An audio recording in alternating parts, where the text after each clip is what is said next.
सबैमा नमस्कार। आजको तेस्रो क्लास भाग 3 को मौलिक हक र अर्थव्य पढ्नेछौँ।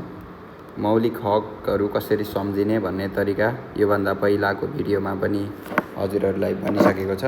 आजको यस क्लासमा मौलिक हकको भित्र के कस्ता कुराहरू उल्लेख भएको छ र तपाईँले थाहा पाउनुपर्ने कुरा के हो भन्ने कुरा हामी विशेष चर्चा गर्छौँ।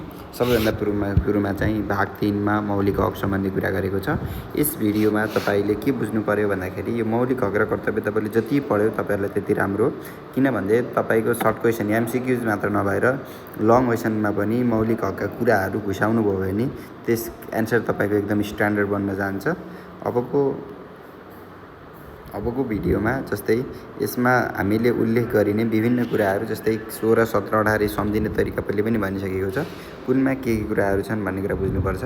यो सम्मानपूर्वक बाँच्न पाउने हक भन्ने कुरा छ। यसमा चाहिँ सम्मानपूर्वक बाँच्न पाउने हक रहेछ।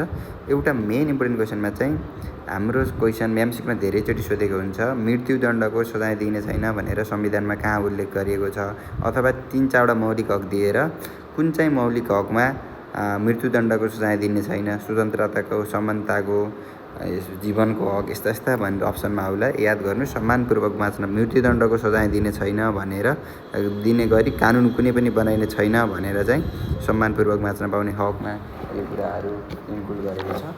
तपाईँले यो कुराहरू बुझ्नु जरुरी छ। त्यसै गरी स्वतन्त्रताको हकमा चाहिँ यो कुरा पनि यहाँनिर पनि धेरै इम्पोर्टेन्ट हुन आउँछ। किन भन्दाखेरि के को स्वतन्त्रता छ भन्ने कुरा ठ्याक्कै यो चसम्म विचार अभिव्यक्ति स्वतन्त्रता, बिना हतियार शान्तिपूर्वक भेला, राजनीतिक दल, सङ्घ र संस्था, नेपालमा कुनै पनि भागमा आवत जावत खोल्ने, उद्योग व्यापार पेसा रोजगार गर्ने स्वतन्त्र छ मानिसमा भन्ने हुन्छ। जस्तै रोजगारीको हक, रोजगारी सम्बन्धी प्रश्न जेमा आइन यो कुरा घोषणा मिल्छ। र यहाँ चाहिँ सबैमा लगभग के उल्लेख गरिएको छ भन्दाखेरि नेपालको सार्वभौमिकता, भौगोलिक अखण्डता, राष्ट्रियता, स्वाधीनता, सङ्घीय इकाइमा कुनै पनि जातभाव, लिङ्गमा भेदभाव नहुने, सम्प्रदायमा कुनै पनि खलल नपुर्याउने गरी चाहिँ यी स्वतन्त्रता हामीले पाउन सक्छौँ भन्ने कुरा हारेको छ। समानताको हकमा चाहिँ यसमा चाहिँ विशेष गरी सबै कुरा महिला र पुरुषले एउटै दृष्टिले हेरिनेछ भनिनेछ। यसमा चाहिँ कुनै पनि धर्म, वर्ण, जात, जाति, लिङ्ग, शारीरिक जस्ता अवस्थालाई गरेर कुनै पनि आधारमा भेदभाव गरिने छैन भन्ने कुरा चाहिँ यसमा दिएको छ। अनि अर्को यहाँ सामान्य जस्तै पैतृक सम्पत्ति लैङ्गिक भेदभाव बिना समानताको हक हुनेछ। जस्तै यो चाहिँ सबैले महिलाको हक लेख्नुहुन्छ। यहाँ चाहिँ पैतृक सम्पत्तिमा लैङ्गिक भेदभाव बिना नै सन्तानको समान हक हुनेछ भन्ने कुरा गरेको छ। अनि महिला र पुरुषलाई बराबर परिश्रम दिनुपर्छ भनेर कहाँ लेखिएको छ भन्दा धेरैले महिलाको हकमा भनेर टिक लाउनुहुन्छ। त्यो एकदम गलत हो। महिला र पुरुषलाई एउटै दिनुपर्छ, पारिश्रमिक हुनुपर्छ एउटै काममा भन्यो भने त्यो पनि यही समानताको हकमै छ। समानता भनेको इक्वल्स टु बुझ्नुहोस्, महिला इक्वल्स टु पुरुष। कुनै पनि महिला र पुरुषलाई कम्पेयर गर्न खोज्यो भने त्यो सबै समानताको हकमा यही उल्लेख गरिएको छ। सञ्चारको हकमा तपाईँको सूचना पाउने हकहरू, सबै सूचनाका कुराहरू, सबै सञ्चारको हक चाहिँ जेठी सर र पर्दा हुन्छ। न्याय सम्बन्धी हकको मैले छुट्टै भिडियो नै बनाइसकेको छु।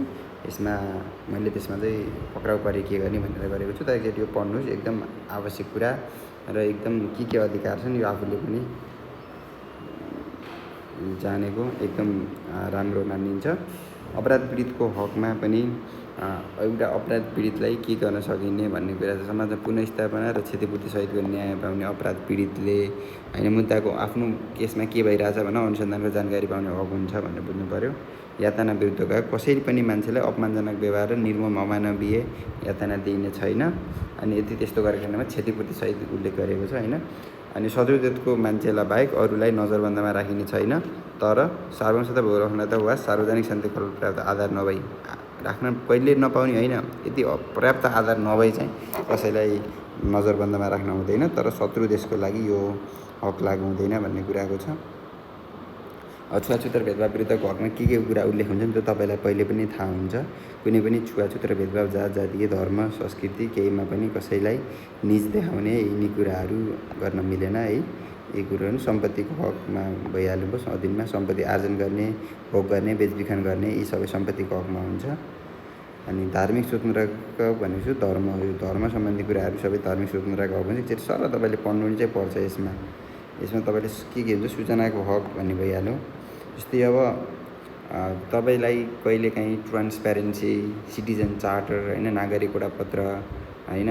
अनि पारदर्शिताको बारेमा कुनै पनि प्रश्न आयो भने नेपालको संविधानको 27 धारा 27मा सूचनाको हक उल्लेख गरिएको छ, जसमा प्रत्येक नागरिकले आफ्नो वा सार्वजनिक सरकारको कुनै पनि विषयको सूचना माग्न पाउने हक हुनेछ भनेर त्यस्तातिर क्वेसनमा यी रिलेट गरेर लेख्न सक्नुभयो भने चाहिँ एकदम राम्रो हुन्छ। अब गोपनीयताको हक भइहाल्यो, शोषण विरुद्ध कसैलाई पनि बेचबिखन गर्न दास हो। यहाँ चाहिँ बेचबिखन र दास बनाउन छैन भन्ने इच्छा विपरीत काममा चाहिँ त्यो फेरि रोजगारीको हकमा होइन, शोषण विरुद्धको हकमा आएको छ। स्वच्छ वातावरण, कुनै पनि वातावरण स्वच्छ हुनु पऱ्यो। हो शिक्षा, यहाँ एकदम बुझ्नुपर्ने हक चाहिँ शिक्षा सम्बन्धी हकमा एमसिक्यूमा सोधिरहन्छ। प्रत्येक नागरिकलाई आधारभूत शिक्षामा चाहिँ पहुँचको आधारभूत शिक्षा के हुनु पऱ्यो? सम्पूर्ण नागरिकलाई पहुँच हुनु पऱ्यो। आधारभूत शिक्षा सम्पूर्ण नागरिकले अनिवार्य ल्याउनु पऱ्यो। जस्तै राज्यले आधारभूत तहसम्मको शिक्षा अनिवार्य गरेको छ, अनिवार्य निःशुल्क गरेको छ अथवा सशुल्क गरेको छ भन्दा आधारभूत तहसम्मको शिक्षा चाहिँ अनिवार्य र निःशुल्क गरेको छ। अनि माध्यमिक तहको चाहिँ निःशुल्क मात्र गरेको छ, अनिवार्य गरेको छैन। कुरा एकदम गम्भीर छ है। आधारभूत तहसम्मको चाहिँ शिक्षा अनिवार्य र निःशुल्क नै गरेको छ, तर माध्यमिक तहसम्मको शिक्षा चाहिँ निःशुल्क मात्र गरेको छ है। तर फेरि अपाङ्ग भएका र आर्थिक रूपले विभिन्न नागरिकले कानुन निःशुल्क उच्च शिक्षा चाहिँ निःशुल्क फेरि कला गरेको छ। अपाङ्ग भएका र आर्थिक रूपले विभिन्न नागरिकलाई चाहिँ उच्च शिक्षा गरेको छ। यो दृष्टिविहीन नागरिकलाई पनि ब्रेल लिपि र बाहिरी स्वर र बोलाइ सम्बन्धी अपाङ्गता भएकालाई निःशुल्क शिक्षा पाउने, कतिसम्मको भनेको छैन तर निःशुल्क शिक्षा पाउने हक उल्लेख गरेको छ। आफ्नो मातृभाषामा शिक्षा पाउने हक हुनेछ भने चाहिँ अब यो कतिसम्म सम्भव छ।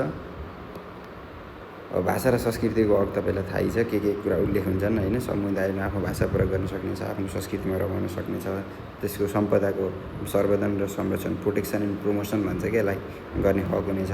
रोजगारीको हक भइहाल्यो होइन। प्रत्येक नागरिकलाई आफूले शर्त र अवस्था, बेरोजगार सहायता, सङ्घीयकरण बमोजिम हुनेछ। श्रमको हक भनेको श्रमको, अब पारिश्रमिकको कुरा, सुविधा योगदानको कुरा भइहाल्ने भयो। स्वास्थ्य हो, अलिकति कुरा यहाँ स्वास्थ्यमा छ। अब आधारभूत स्वास्थ्य सेवा चाहिँ निःशुल्क छ, अनि आकस्मिकबाट चाहिँ वञ्चित गरिने छैन। आधारभूत स्वास्थ्य सेवा चाहिँ निःशुल्क छ है। जानकारी पाउने हक हुनेछ आफ्नो बारेमा होइन, अनि हक राख्छ। अनि पछि उसले के चाहिँ स्वच्छ खानेपानी पनि हो। अनि प्रत्येक नागरिकलाई स्वच्छ खानेपानी तथा सरसफाइको पहुँचको हक हुनेछ भनेछ।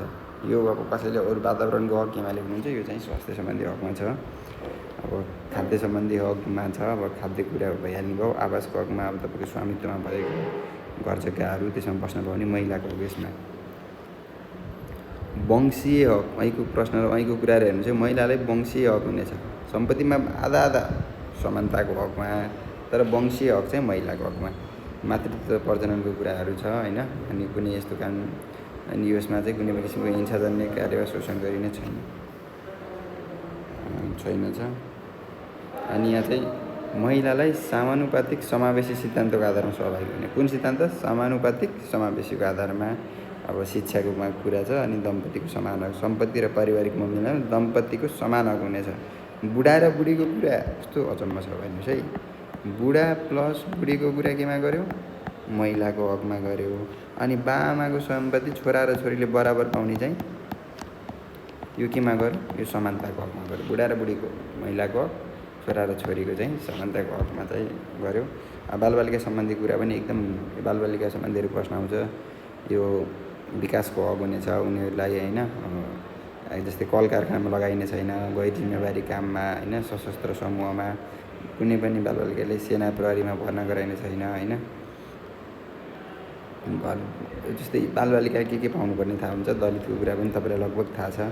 अलिकति यहाँ चाहिँ अलिकति बुझ्नुपर्ने चाहिँ दलित विद्यार्थीहरूलाई प्राथमिकता तहदेखि उच्च शिक्षासम्म चाहिँ कानुन बमोजिम छात्रवृत्तिसहित निःशुल्क शिक्षाको व्यवस्था गरिनेछ भन्ने चाहिँ बुझ्नु होला। यो चाहिँ अलिकति बुझ्नुपर्ने छ। ज्येष्ठ नागरिक विषय भइहाल्यो। सामाजिक न्यायमा के हुन्छ त? सामाजिक न्यायको कुरा पनि यसो सर र पढ्नुलाई खासै त्यस्तो केही छैन, तर यो चाहिँ एन्सर लेख्न एकदम आवश्यक हुन्छ। सामाजिक सुरक्षाको हक भइहाल्यो। उपभोक्ता खरिदको कुरा भइहाल्यो। देश निकाला विरुद्ध कुनै पनि नागरिकलाई गरिने छैन हो। अब धारा 46मा संविधानको उपचारको हक, यदि यी लागू भएनन् भने के हुन्छ त?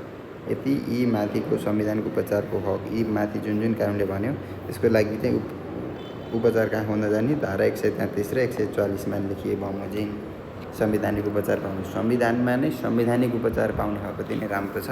यो धारा 133 र 144मा हेर्नु होला। मौलिक हकको कार्यान्वयनको लागि चाहिँ सरकारले संविधान प्रारम्भ भएको मितिले यति समयलाई 3 वर्षभित्र कानुन व्यवस्था गर्ने छ। 72मा भएको भनेपछि ठ्याक्कै हिसाब गर्नुहोस्, 3 लगाउनुहोस्। अब यो चाहिँ तपाईँलाई कन्ठै हुनुपर्छ है। हक नागरिकको कर्तव्य ठ्याक्क चारवटा छन्, ट्याक ट्याक ट्याक ट्याक ट्याक भन्न सक्नु हुनु पऱ्यो। जस्तै राष्ट्रपति निष्ठावान हुँदै नेपालको राष्ट्रियता, सार्वभौमत्व, अखण्डताको रक्षा गर्नु, संविधान र कानुनको पालना गर्नु, राज्यले चाहेको भुक्तानीबाट सेवा गर्नु, सार्वजनिक सम्पत्तिको सुरक्षा र सम्पादन गर्नु। सार्वजनिक सम्पत्तिको सुरक्षा गर्नु पऱ्यो, राज्यले चाहेको बखत सेवा गर्नु पऱ्यो, संविधान र कानुनको पालना गर्नु पऱ्यो र राष्ट्रपति निष्ठावान हुँदै राष्ट्रिय सार्वभौमत्व र अखण्डताको रक्षा गर्नु पऱ्यो भन्ने कुरा छ। यति कुरा चाहिँ हामीले यसको यो मौलिक हकमा पढ्ने